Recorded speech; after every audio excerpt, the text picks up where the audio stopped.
ಮಾಧ್ಯಮ ಮಿತ್ರರಿಗೆ ಇಂದು ಸುದ್ದಿಗೋಷ್ಠಿಯನ್ನು ಏರ್ಪಡಿಸಿದ್ದೇವೆ. ಅವರಿಗೆ ನಮ್ಮ ಸಿಂಧೋಳಿ ಗ್ರಾಮ ಪಂಚಾಯಿತಿ ಚುನಾಯಿತ ಪ್ರತಿನಿಧಿಗಳ ಪರವಾಗಿ ಹಾಗೂ ಕರ್ನಾಟಕ ರಾಜ್ಯ ರೈತ ಸಂಘ ರೈತ ಪರ್ವ ವತಿಯಿಂದ ತುಂಬ ಹೃದಯದ ಸ್ವಾಗತವನ್ನು ಕೋರ್ತೇನೆ. ಮತ್ತು ನಾನು ಡಾಕ್ಟರ್ ಉಮಾಪತಿ ಅಂತ ಹೇಳಿ ಮಾಜಿ ಚೇರ್ಮನ್ ಮತ್ತು ಕರ್ನಾಟಕ ರಾಜ್ಯ ರೈತ ಪರ್ವ ಪ್ರಧಾನ ಕಾರ್ಯದರ್ಶಿ. ನನ್ನ ಬಲಗಡೆ ನಿಖಿಲ ಪೂರ್ವ ಅಧ್ಯಕ್ಷರು ಸಿಂಧೋಳಿ ಗ್ರಾಮ ಪಂಚಾಯಿತಿ ಹಾಗೂ ಹಾಲಿ ಸದಸ್ಯರು. ಮತ್ತೋರ್ವ ನಮ್ಮ ರೈತ ಪರ್ವ ರಾಜ್ಯ ಕಾರ್ಯದರ್ಶಿ ಮಂಡಳಿ ಚಾಮರಾಜವರು. ನಮ್ಮ ಎಡಭಾಗದಲ್ಲಿ ಕೂತಿರ್ತಕ್ಕಂಥವರು ಸಂಸ್ಥಾಪಕ ಅಧ್ಯಕ್ಷರು ರಾಜ್ಯ ಅಧ್ಯಕ್ಷರಾದ ಕರ್ನಾಟಕ ರಾಜ್ಯ ರೈತ ಪರ್ವ ರೈತ ಸಂಘದ ಅಧ್ಯಕ್ಷರು ಹಾಗೂ ಕೊನೆಯಲ್ಲಿ ಕೂತಿರ್ತಕ್ಕಂಥವರು ಶಿವಯ್ಯ ಅವರು ಗ್ರಾಮ ಪಂಚಾಯಿತಿ ಸದಸ್ಯರು ಹಾಗೂ ಜೊತೆಗೆ ನಮ್ಮ ಒಟ್ಟಿಗೆ ನಮ್ಮ ಗ್ರಾಮ ಪಂಚಾಯಿತಿಯ ಹಿರಿಯರು ಮಾಜಿ ಅಧ್ಯಕ್ಷರುಗಳು ಬಂದಿದ್ದಾರೆ. ಮತ್ತೆ TVS ಭೂಮಿಯನ್ನು ಕಳ್ಕೊಂಡವರಿಗೆ ಏನು ಕಾರ್ಖಾನೆಯವರು ಮೋಸ ಮಾಡಿದ್ದಾರೆ, ಆ ಫಲಾನುಭವಿಗಳು ಸಹ ಇಲ್ಲಿ ಹಾಜರಿರ್ತಾರೆ. ಅವ್ರಿಗೂ ಸಹ ಸ್ವಾಗತವನ್ನು ಕೋರಿ ಇಂದಿನ ಸುದ್ದಿಗೋಷ್ಠಿ ಸನ್ಮಾನ್ಯರೇ, ಕೇಂದ್ರ ಸರ್ಕಾರ ಇರ್ಬೋದು ಅಥವಾ ರಾಜ್ಯ ಸರ್ಕಾರಗಳಿರ್ಬೋದು, ನಮ್ಮ ದೇಶದಲ್ಲಿ ಮತ್ತೆ ರಾಜ್ಯಗಳಲ್ಲಿ ಪ್ರಪ್ರಥಮವಾಗಿ ಏನು ಅಂತಂದ್ರೆ ಸಮಸ್ಯೆಗಳು ನಿರುದ್ಯೋಗ ಸಮಸ್ಯೆ. ನಮ್ಮ ದೇಶದಲ್ಲಿ 64.28% ಶಿಕ್ಷಣ ಅಂದರೆ ಅಕ್ಷರಸ್ಥರ ಸಂಖ್ಯೆ ಇದೆ. ಅದಕ್ಕೆ ಅನುಗುಣವಾಗಿ ಶಿಕ್ಷಣಕ್ಕೆ ಅನುಗುಣವಾಗಿ ಸರ್ಕಾರಿ ಕೆಲಸ ಎಲ್ಲರಿಗೂ ಸಿಗೋದು ಬಹಳ ಕಷ್ಟ. ಸೊ ಈ ನಿಟ್ಟಿನಲ್ಲಿ ಸರ್ಕಾರಗಳು ಏನು ಮಾಡ್ತವೆ, ಗ್ರಾಮೀಣ ಪ್ರದೇಶದಲ್ಲಿ ಅದರಲ್ಲಿ ಮುಖ್ಯವಾಗಿ ಕಾರ್ಖಾನೆಗಳನ್ನು ಪ್ರಾರಂಭಿಸಿ ನಿರುದ್ಯೋಗ ಯುವಕರಿಗೆ ಆ ಪ್ರದೇಶ ವ್ಯಾಪ್ತಿಯಲ್ಲಿ ಗ್ರಾಮಗಳ ಅಭಿವೃದ್ಧಿಪಡಿಸುವ ನಿಟ್ಟಿನಲ್ಲಿ ಅನುಕೂಲ ಆಗಲಿ ಅಂತ ಹೇಳಿ ಕಾರ್ಖಾನೆಗಳಿಗೆ ಪರ್ಮಿಷನ್ ಕೊಟ್ಟು ಒಂದು ರೀಸನಬಲ್ ರೇಟಲ್ಲಿ ಭೂಮಿಯನ್ನು ಖರೀದಿ ಮಾಡಿಕೊಟ್ಟು ನೀರಿನ ಸೌಕರ್ಯ ಇರ್ಬೋದು, ವಿದ್ಯುತ್ ಶಕ್ತಿ ಇರ್ಬೋದು ಅಥವಾ ಬೇರೆ ಇನ್ನಿತರ ಎಲ್ಲ ಸೌಕರ್ಯಗಳನ್ನು ಕಾರ್ಖಾನೆ ಯಾರು ಪ್ರಾರಂಭಿಸ್ತಾರೆ ಅವರಿಗೆ ಅನುಕೂಲಗಳನ್ನು ಸರ್ಕಾರದಿಂದ ಮಾಡಿಕೊಡ್ತಾ ಇದ್ದಾರೆ.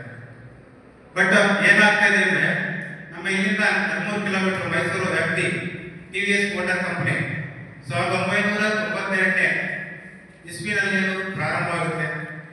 ಈಗ್ಗೆ 33 ವರ್ಷ ತುಂಬಿದೆ. ಈ 33 ವರ್ಷಗಳ ಈ ಅವಧಿನಲ್ಲಿ ನಮ್ಮ ಸ್ಥಳೀಯ ಗ್ರಾಮ ಪಂಚಾಯತ್ ವ್ಯಾಪ್ತಿಗಳು ಸಿಂಧೋಳಿ, ಬ್ಯಾತನಹಳ್ಳಿ, ದಡದಹಳ್ಳಿ, ಚಿಕ್ಕಕಾನ್ಯ, ದೊಡ್ಡಕಾನ್ಯ, ಇದು 5 ಗ್ರಾಮಗಳು ಸಿಂಧೋಳಿ ಗ್ರಾಮ ಪಂಚಾಯತಿ ವ್ಯಾಪ್ತಿಯಲ್ಲಿ ಬರ್ತಕ್ಕಂಥ ಗ್ರಾಮಗಳು. ಇಲ್ಲಿ ಸರಿಸುಮಾರು 11,000 ಜನಸಂಖ್ಯೆ ಇದೆ. 11,000ರಲ್ಲಿ ಹೆಚ್ಚು ಕಡಿಮೆ 2,000ಕ್ಕಿಂತಲೂ ಹೆಚ್ಚಿಗೆ ನಿರುದ್ಯೋಗಿಗಳಿದ್ದಾರೆ. SSLC ಇಂದ ಹಿಡಿದು PUC ಡಿಗ್ರಿ ಓದಿ ಮಾಸ್ಟರ್ ಡಿಗ್ರಿ ಮಾಡಿಕೊಂಡು ಉದ್ಯೋಗ ಇಲ್ಲಂತ ಮನೆ ಕೂತಿದ್ದಾರೆ. ನಾವು ಏನೀಗ ಸರ್ಕಾರ, ರಾಜ್ಯ ಸರ್ಕಾರಗಳು ಈ ಥರ ಕೈಗಾರಿಕೆಗಳಿಗೆ ಅನುಮತಿ ಕೊಟ್ಟು ಈ ನಿರುದ್ಯೋಗ ಸಮಸ್ಯೆಯನ್ನ ಬಗೆಹರಿಸಿ ಅಂದ್ಬಿಟ್ಟು ಈ ಥರ ಭೂಮಿ ಕಳ್ಕೊಂಡವರು ಒಂದ್ ಕಡೆ ಕೆಲಸ ಇಲ್ಲ, ನಿರುದ್ಯೋಗಿಗಳು ಶಕ್ತಿನ ಅವರ ಏನೋ ಪ್ರತಿಭೆಗಳನ್ನ ಬಳಸ್ಕೊಳ್ಳಕ್ಕೆ ಅವಕಾಶವನ್ನು ನೀಡ್ತಾ ಇಲ್ಲ. 33 ವರ್ಷಗಳಿಂದಲೂ ಕೇವಲ ನಮ್ಮ 5 ಗ್ರಾಮಗಳಿಂದ ಒಂದು 50 ಜನಕ್ಕೆ ಪೂರ್ಣಕಾಲಿಕ ಹುದ್ದೆಗಳನ್ನ ನೀಡಿರುವುದೇ ಹೆಚ್ಚು, ಅದೇ ಹೆಚ್ಚು.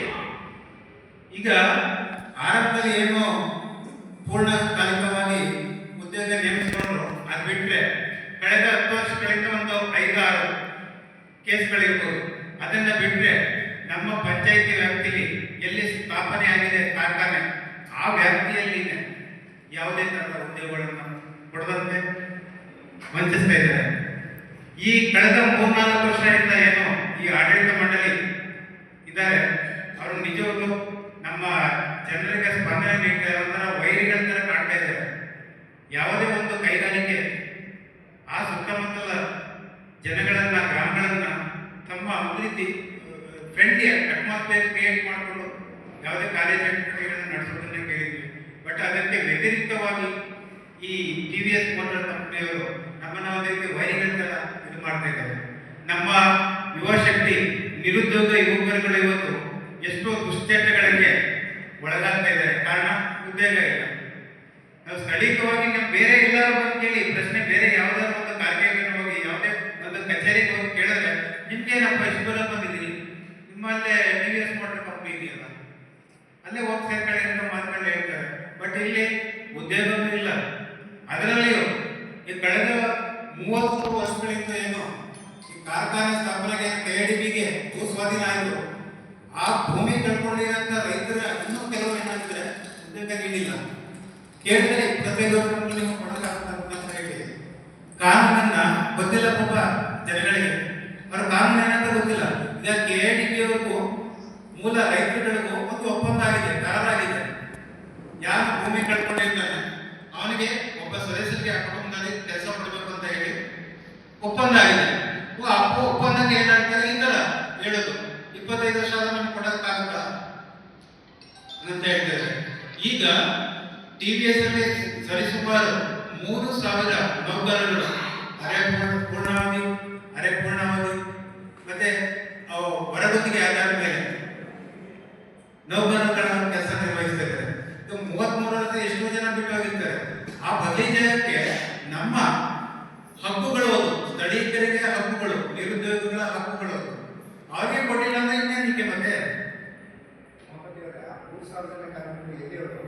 ಸರ್? ಅದು ಹೊರಗಡೆಯಿಂದ ಬರ್ತಕ್ಕಂಥ ತಮಿಳುನಾಡು ಇರ್ಬೋದು, ಬೇರೆ ಬೇರೆ ಜಿಲ್ಲೆಗಳಿಂದ, ನಮ್ಮ ಈಗ ಬೀದರಿಂದ ಇರ್ಬೋದು, ರಾಯಚೂರಿಂದ ಇರ್ಬೋದು, ನಮ್ಮ ಮೈಸೂರು ಚಾಮರಾಜನಗರದಲ್ಲಿ ಹೆಚ್ಚು ಕಡಿಮೆ ಒಂದು 200 ಜನ ಇರೋದೇ ಹೆಚ್ಚು ಸರ್.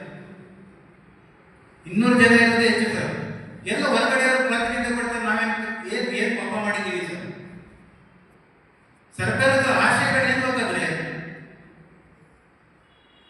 ಗ್ರಾಮಗಳ ಉದ್ಧಾರಕ್ಕೋಸ್ಕರ ತಾನೆ ಕಾರ್ಖಾನೆಗಳನ್ನ ಆರಂಭಿಸ್ತಾ ಇರೋದು, ನಿರುದ್ಯೋಗ ಹೋಗ್ಲಾಡಿಸ್ಬೇಕು ಅಂತ ತಾನೆ ಮಾಡ್ತಾ ಇರೋದು. ಇವ್ರು ಯಾಕೆ ಈ ಕಡೆ ಇದನ್ನ ಪರಿಗಣಿಸ್ತಾ ಇಲ್ಲ?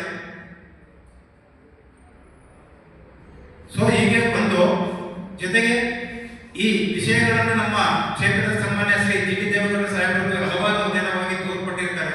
ಅವರು ಒಂದು ಏಳಷ್ಟು ಹೇಳಿದ್ದಾರೆ. ಅವರು ಈಗ ಒಂದು ನಿರ್ಧಾರ ಬಂದಿದ್ದಾರೆ.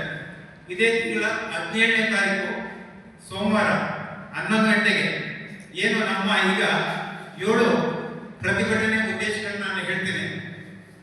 17ನೇ ತಾರೀಕು ಸೋಮವಾರ 11 ಗಂಟೆಗೆ ನಮ್ಮ ಕ್ಷೇತ್ರದ ಶಾಸಕರಾದ ಶ್ರೀಯುತ ಜಿಟಿ ದೇವೇಗೌಡ ರವರ ಸಾಹೇಬರ ನೇತೃತ್ವದಲ್ಲಿ ನಮ್ಮ ಜಿಲ್ಲಾ ಪಂಚಾಯತ್ ಸದಸ್ಯರುಗಳು, ತಾಲೂಕ್ ಪಂಚಾಯತ್ ಸದಸ್ಯರುಗಳು, ನಮ್ಮ ಗ್ರಾಮ ಪಂಚಾಯತಿ ವ್ಯಾಪ್ತಿಯ ಆಡಳಿತ ಮಂಡಳಿಯ ಸದಸ್ಯರುಗಳು, ಅಧ್ಯಕ್ಷರುಗಳು, ಉಪಾಧ್ಯಕ್ಷರುಗಳು, ಸದಸ್ಯರುಗಳು ಮತ್ತೆ ಗ್ರಾಮಸ್ಥರುಗಳು, ಜೊತೆಗೆ ಯುವಕ ಸಂಘಗಳು, ಜೊತೆಗೆ ಸ್ವಸಹಾಯ ಸಂಘದವರು ಎಲ್ಲರೂ ಸೇರಿ ಒಂದು ಪ್ರತಿಭಟನೆಯನ್ನ ಕಾರ್ಖಾನೆ ಮುಂಭಾಗ ಆಯೋಜಿಸಿಕೊಂಡಿದ್ದೀವಿ. ಸೊ ಈ ಪತ್ರಕರ್ತರ ಸುದ್ದಿಗೋಷ್ಠಿ ಮಾಡ್ತಾ ಇರೋ ಉದ್ದೇಶ ಇದೇನೆ. ಮುಖ್ಯವಾಗಿ ನಮ್ಮ ಪ್ರತಿಭಟನೆಯ ಬೇಡಿಕೆಗಳು ಏನನ್ನೋದನ್ನ ಒಂದಾಗಿ ಹೇಳ್ತೀನಿ. ಸ್ಥಳೀಯ ನಿರುದ್ಯೋಗಿ ಯುವಕರುಗಳಿಗೆ ಶೈಕ್ಷಣಿಕ ಅರ್ಹತೆಯ ಆಧಾರದ ಮೇಲೆ ಪೂರ್ಣಕಾಲಿಕ ಅಥವಾ ಅರೆಕಾಲಿಕ ಹುದ್ದೆಗಳನ್ನು ಪ್ರಾಶಸ್ತ್ಯದ ಮೇಲೆ ಕೊಡಬೇಕು. ಈಗಾಗಲೇ ಕೈಗಾರಿಕೆ ಸ್ಥಾಪಿಸಲು ಭೂಮಿ ಕಳ್ಕೊಂಡಿರೋರಿಗೆ, ಆ ಕುಟುಂಬ ಸದಸ್ಯರಿಗೆ ಏನು ನೀವು ವಂಚನೆ ಮಾಡ್ಕೊಂಡು ಬಂದಿದ್ದೀರಾ, ಕೂಡಲೇ ಯಾರು ನಾವು ಬೇಕಾದ್ರೆ ಪಟ್ಟಿಯನ್ನು ಕೊಡ್ತೀವಿ, ಆ ಪಟ್ಟಿಗಳನ್ನ ನೀವು ಪರಿಶೀಲನೆ ಮಾಡಿ ಕೂಡಲೇ ಅವರಿಗೆ ಅವಕಾಶ ಕೊಡಲೇಬೇಕು ನೀವು. ಜೊತೆಗೆ ಏನಾಗ್ತಾ ಇದೆ ಅಂತಂದ್ರೆ ಇದರಲ್ಲಿ ಒಂದು ವಿಷಯ ಹೇಳಲೇಬೇಕು. ಆ ಕುಟುಂಬದಲ್ಲಿ ಯಾರೂ ಇಲ್ಲ. ಈಗ ದುಡ್ಡು ಏನೋ ಅವರು ಸರ್ಕಾರದಿಂದ ಏನು ಅವರಿಗೆ ಭೂಮಿ ಕಳ್ಕೊಂಡಿದ್ದಕ್ಕೆ ಪರಿಹಾರ ಅಂತ ಕೊಟ್ಟಿದ್ರು, ಅದೆಲ್ಲ ದುಡ್ಡು ಖರ್ಚಾಗ್ಬಿಟ್ಟಿದೆ ಪಾಪ. ಕೆಲವರಿಗೆ ಮಕ್ಕಳಿಲ್ಲ, ಕೆಲವರು ದತ್ತು ತಗೊಂಡಿದ್ದಾರೆ.